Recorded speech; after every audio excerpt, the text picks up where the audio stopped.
Leonard Mariano. Sinabi ni Mariano, dumating kaninang madaling araw, March 9, 2022, ang dalawang units ng T-129 attack helicopters sakay sa dalawang A400M ng Turkish Air Force mula sa bansang Turkey na lumapag sa Clark Air Base, Mabalacat City, Pampanga. Nasa kabuoang 6 na units ng T-129 aircraft ang binili ng Philippine Air Force bilang bahagi ng AFP Modernization Plan Horizon 2. Hindi naman sabi ni Mariano kung kailan ide-deliver ang 4 pang unit.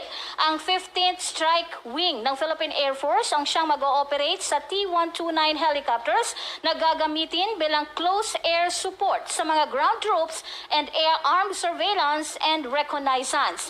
Ang T-129 ay dedicated attack helicopter gaya ng AH-1S Cobra na galing bansang Jordan.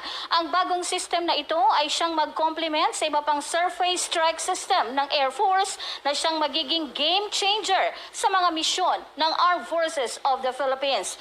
Binigyang diin pa ni Mariano na ang T-129 attack helicopters ay mas moderno kumpara sa iba pang attack helicopters na meron ngayon ang Philippine Air Force.